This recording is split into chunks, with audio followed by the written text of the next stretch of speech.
जय यीशु की। मैं हूं प्रियंका डामोर और आप देख रहे हैं रेडियो वेदा शीर्षक की हिंदी सर्विस। कलीसियाई समाचार में आप सभी का स्वागत है। कलीसियाई समाचारों में प्रमुख है इंसानी आवाज़ों और चेहरों को बचाना। उर्बानी विश्वविद्यालय में एआई पर अंतर्राष्ट्रीय सम्मेलन। पश्चिम बंगाल में बढ़ते हिंदुत्ववादी पहरे के बीच ईसाई हिरासत में। कैथलिक नेताओं ने तमिलनाडु में शराब पर लगी पाबंदियों का स्वागत किया। कर्नाटक में कांग्रेस सरकार ने हिजाब पर से बैन हटाया। ईसाई बाल देखभाल कर्मचारियों के लिए न्याय की मांग। मणिपुर में कई मोर्चों पर चुनौतियां। मणिपुर में ख्रिस्तियों की हत्या की निंदा।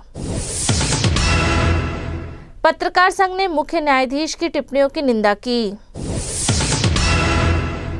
अरुणाचल में युवाओं ने ग्रेट जुबली 2033 के लिए रोजाना प्रार्थना का अलार्म सेट किया। अब जानते समाचार विस्तार से।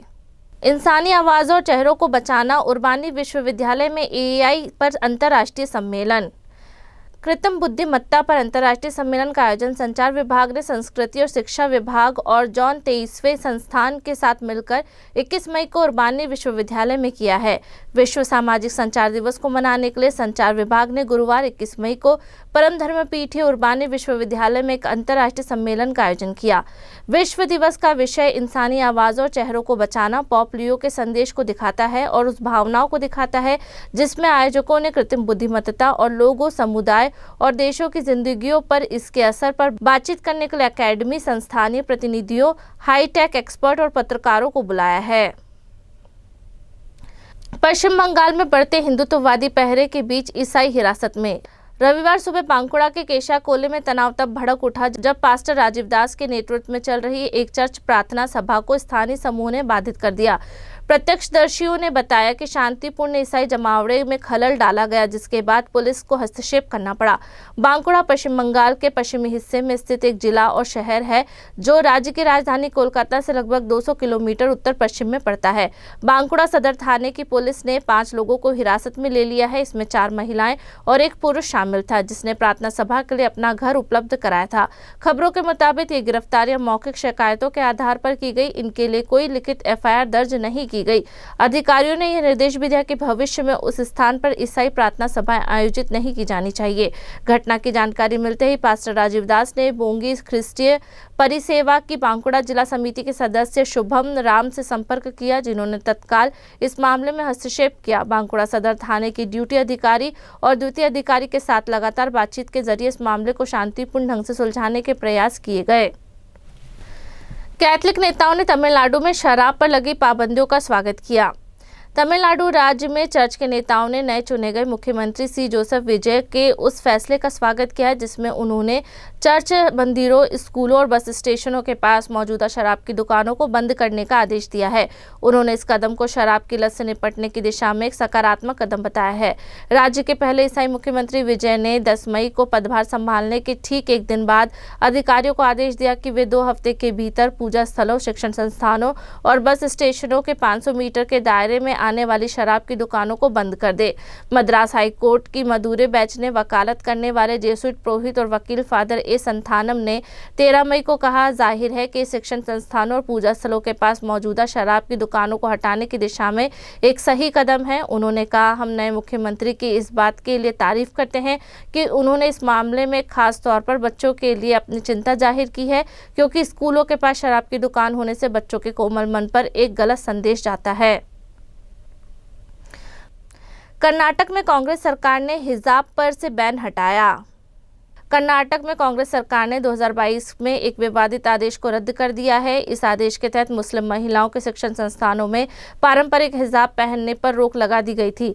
राज्य सरकार ने 13 मई को एक नया आदेश जारी किया। इस आदेश के तहत छात्रों को अपने शिक्षण संस्थानों द्वारा तय की गई यूनिफॉर्म के साथ साथ कुछ सीमित पारंपरिक और धार्मिक प्रतीकों को पहनने की अनुमति दी गई है। इन प्रतीकों में हिजाब, जेएनयू और शॉल वस्त्र यानी हिंदुओं द्वारा पहने जाने वाले केसरिया रंग के प्रार्थना वाले शॉल या स्टॉल शामिल शामिल है। बीजेपी सरकार के आदेश में हिजाब पहनने पर रोक लगाई गई थी। सरकार का तर्क था कि हिजाब पहनने से स्कूल और कॉलेज में समानता, एकता और सार्वजनिक व्यवस्था में बाधा पड़ती है। 5 मुस्लिम छात्रों ने अदालत में इस बैन की संवैधानिक वैधता को चुनौती दी थी। कर्नाटक हाई कोर्ट ने अपने फैसले में कहा कि हिजाब पर लगाया गया बैन भारतीय संविधान के अनुच्छेद 25 का उल्लंघन नहीं करता। अनुच्छेद 25 के तहत ही धार्मिक स्वतंत्रता की गारंटी दी गई है।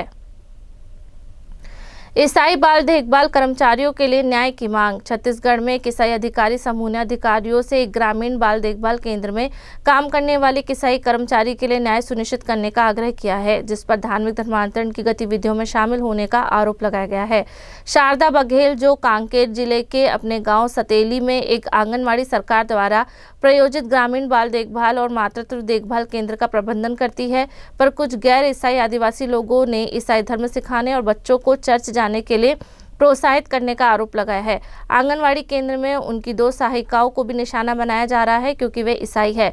प्रोग्रेसिव क्रिश्चियन अलायंस के समन्वयक पुरोहित साइमन दिग्बल टांडी ने 13 मई को बघेल और 2 अन्य ईसाई कर्मचारियों को अप्रैल से उनका वेतन नहीं मिला है। बघेल ने आरोपों से इनकार किया है और पीसीए छत्तीसगढ़ में पास्टर, चर्च नेताओं और सामाजिक कार्यकर्ताओं का एक नेटवर्क के समर्थन से न्याय की मांग करते हुए 11 मई को जिला कलेक्टर और पुलिस अधीक्षक से संपर्क किया है। मणिपुर में कई मोर्चों पर चुनौतियां। 13 मई को थाओ बैप्टिस्ट एसोसिएशन ऑफ इंडिया और यूनाइटेड बैप्टिस्ट काउंसिल के 3 वरिष्ठ पुरोहित की हत्या कर दी गई और 4 अन्य घायल हो गए। यह हमला कंगोपी जिले के चर्च के 2 साफ तौर पर पहचाने जाने वाले वाहनों पर घात लगाकर किया गया था। पीड़ित TBAI के अध्यक्ष रेवरेंड डॉक्टर वुमथांग, इसके वित्त सचिव रेवरेंड काइंगोलून और पास्टर पाउगलेन चुराचांदपुर के लमका इलाके में एक धार्मिक सम्मेलन से लौट रहे थे, तभी टाइगर रोड पर उन पर हमला किया गया। रेवरेंड डॉक्टर सिटलोहो, जिनकी मां रोंगमई नागा थी, कुकीजो और तांगुल खोन नागा समुदाय के बीच सुलह के प्रयासों में सक्रिय रूप से शामिल रहे थे, जिसमें हाल ही में कोहिमा में हुई एक बैठक भी शामिल थी। यह हमला 3 मई 2023 को मणिपुर में जाति हिंसा भड़काने के 3 साल से भी ज्यादा समय के बाद हुआ है। घाटी में रहने वाले मैते और पहाड़ियों पर रहने वाले कुकीजो जनजातियों के बीच मूल संघर्ष में अब तक 260 से ज्यादा लोगों की जान जा चुकी है और हजारों लोग विस्थापित हुए हैं। मणिपुर में ख्रिस्तियों की हत्या की निंदा।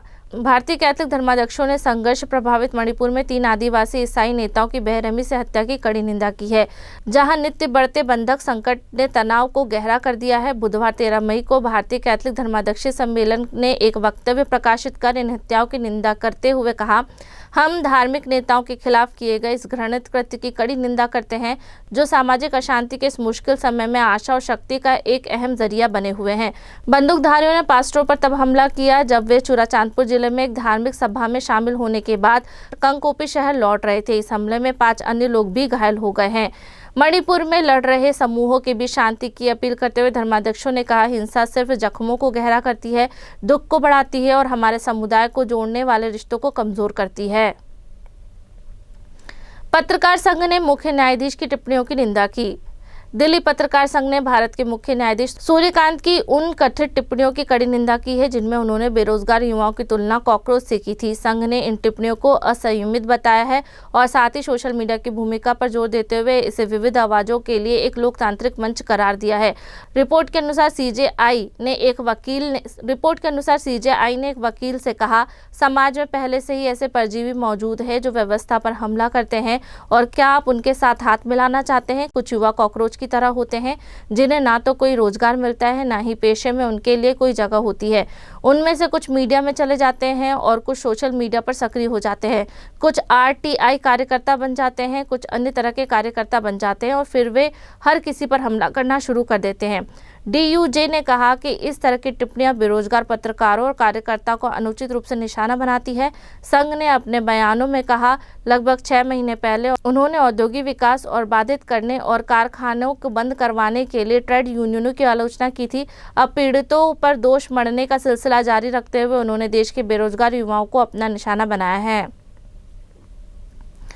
अरुणाचल में युवाओं ने ग्रेट जुबली 2033 के लिए रोजाना प्रार्थना का अलार्म सेट किया। अरुणाचल में मियाओ सूबे के युवा कैथलिकों ने 16 मई को ग्रेट जुबली 2033 की तैयारी के तहत एक प्रतीकात्मक पहल शुरू की है। यह जुबली ईसा मसीह के मृत्यु और पुनरुत्थान के 2000 साल पूरे होने का प्रतीक होगी। रोंगई के डिवाइन वर्ड स्कूल में आयोजित एक सूबाई युवा सम्मेलन के दौरान पूर्वी अरुणाचल प्रदेश के 8 जिलों से आए लगभग 350 युवाओं ने सामूहिक रूप से अपने मोबाइल फोन पर रात 8:30 बजे का अलार्म सेट किया ताकि उन्हें रोजाना रुककर प्रार्थना करने की याद आती रहे। इन अलार्मों पर 13 राज्य आए लिखा था। यह एक छोटी सी प्रार्थना है जिसमें प्रतिभागियों ने हर शाम दोहराने का संकल्प लिया है। बिशप जॉर्ज पल्लीपराम्बिल ने सभा को बताया कि यह पहल स्थानीय युवाओं को व्यापक वैश्विक चर्च से जोड़ती है क्योंकि चर्च जुबली वर्ष की तैयारी कर रहा है।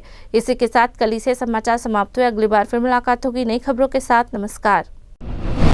रेडियो वेरितास एशिया आपके लिए लेकर आए हैं RVA mobile app. RVA mobile app पर हमारे विभिन्न प्रकार के कार्यक्रमों का लाभ लें,